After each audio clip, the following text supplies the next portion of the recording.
Ei, vem cá, deixa eu te fazer uma pergunta. Caso você tivesse a chance de ficar assim, frente a frente com Jesus, o que você diria a ele? E como você se comportaria perante a ele, caso tivesse a chance, ó? O meu nome é Luana, eu sou catequista e hoje iremos falar um pouquinho sobre a Santa Missa. E quando esse vídeo chegar ao final, eu gostaria que você refletisse um pouquinho sobre essas perguntas que eu fiz ali no início do vídeo, tá bom? Eu aposto que você já ouviu alguém dizendo, ou até mesmo você já se fez essas perguntas. Ah, para que eu devo ir à missa se eu posso rezar aqui de casa mesmo? Ou então, lá na igreja tem um monte de pecadores que não praticam o que pregam, que ficam só falando mal dos outros, se achando melhores do que os outros. Por que eu devo ir lá me juntar a eles? Nós devemos ter cuidado para não cairmos na pretensão de julgarmos a nossa reza particular como algo superior ou tão importante quanto a Santa Missa que é celebrada por toda a comunidade. É lá na Santa Missa onde temos a oportunidade de ouvir o que Jesus tem para nos ensinar, para então colocarmos em prática esses ensinamentos.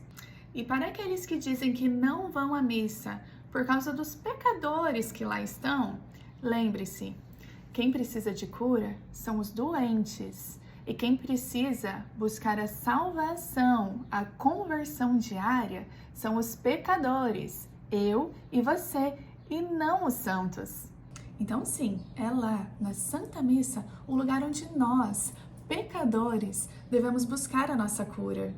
E não cabe a nós julgarmos ou nos preocuparmos com o julgamento dos outros. Isso não importa. A nossa única e reta intenção deve ser encontrar Jesus e nos tornarmos um pouquinho mais parecidos com Ele a cada Santa Missa, para um dia a gente merecer estar na presença dEle. Desde que eu me tornei catequista, eu tenho percebido que muitas famílias participam da Santa Missa apenas por hábito passado de geração em geração, ou então por obrigação, já que seus filhos estão na catequese. Eu mesma já passei anos sem frequentar a igreja porque eu não entendia nada do que estava acontecendo ali. Não fazia sentido para mim. E por não querer que você passe por isso também, eu estou aqui gravando esse vídeo. Nós católicos cremos que as ações do nosso Salvador são, além de humanas, divinas, não se perdendo com o tempo como as nossas ações, o que possibilita que em todas as santas missas no mundo inteiro nós tenhamos a chance de receber o nosso perdão pelos nossos pecados. Sabe por quê? Porque é lá que acontece o imenso sacrifício de Jesus no Calvário. E não é uma repetição desse sacrifício, não estaria acontecendo de novo, e muito menos uma representação. É realmente o único e verdadeiro sacrifício de Jesus que aconteceu no Calvário. É como se a gente entrasse numa cápsula do tempo e pudesse presenciar, junto com Maria, esse momento de sacrifício do nosso Redentor por nós. Entendendo tudo isso, devemos ter total respeito quando estivermos na casa de Deus, pois sabemos que Ele está ali. Também devemos ter a consciência da nossa obrigação de participarmos da Santa Missa ao menos aos domingos e dias de guarda, para agradecermos a Jesus que morreu por nós para nos libertar dos nossos pecados, para ouvir a palavra de Deus que nos ensina e nos ilumina, para receber Jesus em nós, que é o alimento para a nossa alma, e para formar a comunidade de irmãos, filhos de Deus, que é a Igreja. E para facilitar o entendimento de cada partezinha da Santa Missa, iremos dividi-la em duas partes principais.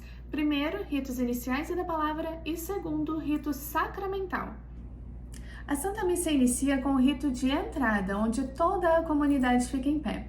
O padre representa Jesus e após a sua entrada ele beija o altar, que é o local mais importante e é lá onde deve estar toda a nossa atenção. Após isso fazemos o sinal da cruz para nos colocarmos na presença do Senhor. Logo no início da missa, somos convidados a abrir os nossos corações e pedir perdão a Deus verdadeiramente arrependidos de todos os nossos pecados veniais, que são aqueles pecados mais leves, e termos a certeza de que Deus nos perdoará de todos eles. Porém, se estivermos carregando algum pecado mortal, que é um daqueles que fere os mandamentos de Deus, nós só poderemos comungar após a confissão através do padre. Mas, se não deu tempo de confessar ainda, isso não é desculpa para não participarmos da missa, hein? Devemos participar da missa, sim, porém, não poderemos comungar antes da confissão. Após isso, louvamos e agradecemos a Deus por sua bondade infinita. E então, na oração de coleta, quando o padre diz oremos, é o momento em que toda a igreja faz um silêncio profundo. E é nesse momento que fazemos os nossos pedidos, tudo aquilo que trazemos dentro do nosso coração e colocamos diretamente nas mãos de Deus.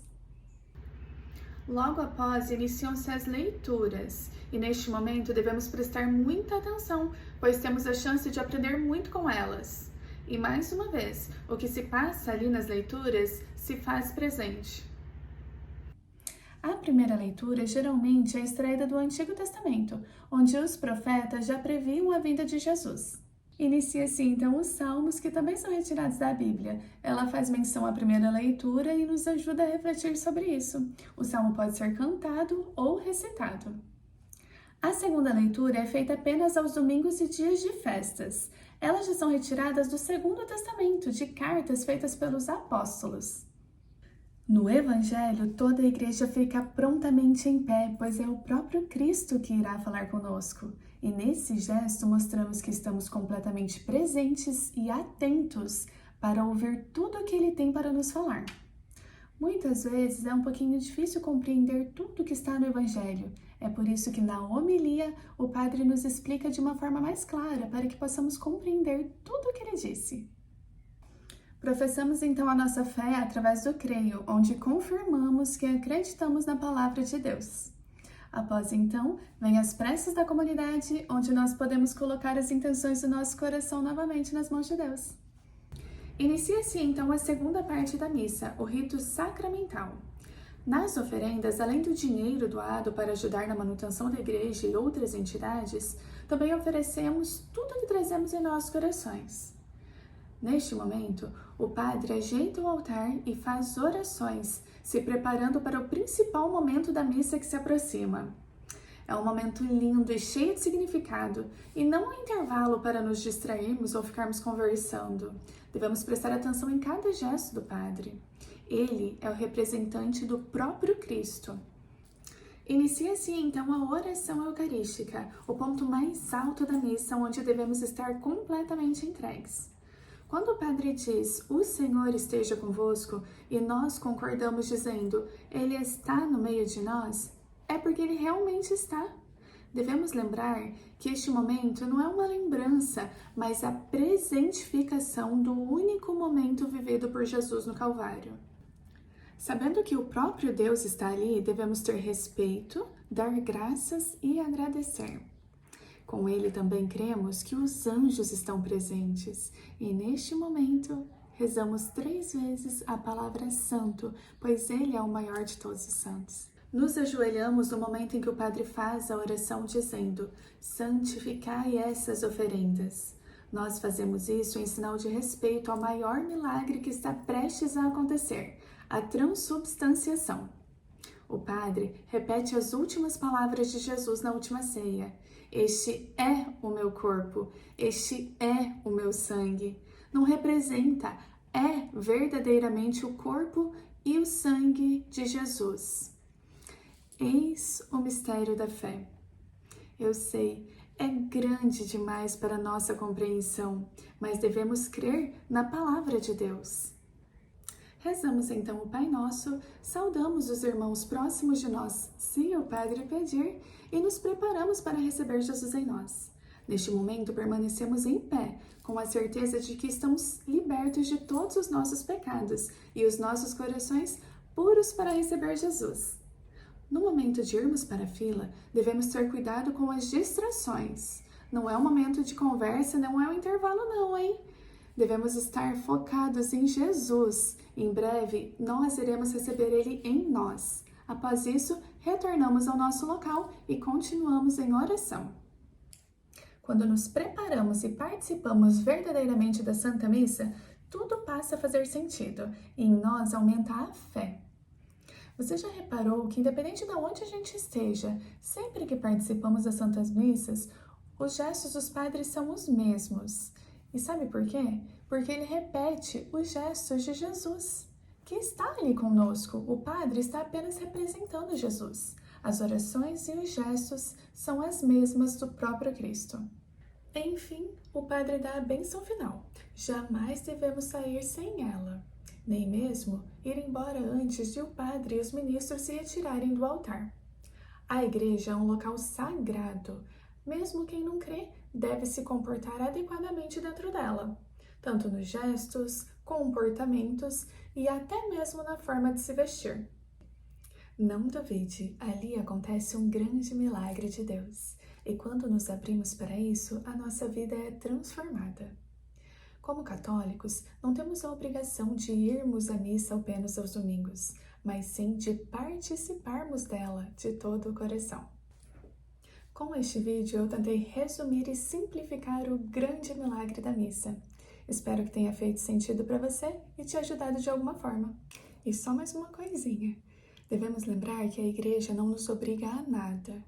Quem busca receber o sacramento somos nós. Então, a partir do momento que nós vamos atrás de receber o batismo, batizar os nossos filhos, receber a Eucaristia, o crisma, o matrimônio, enfim, nós temos como obrigação viver conforme a igreja nos ensina. E para finalizar esse vídeo, eu deixo aqui uma frase que eu sempre falo para os meus catequizandos. Só é possível amar verdadeiramente o que conhecemos. E para amar a Deus, isso não é diferente. Exige de nós sacrifício, como tudo o que vale realmente a pena nesse mundo. Então eu deixo aqui a minha sugestão. Procure conhecer a Deus, entender quais são as suas vontades, entender o porquê de cada coisa, seguir os seus mandamentos. Eu tenho certeza que com isso você verá a sua vida ser transformada. Então é isso, um beijo e fiquem com Deus!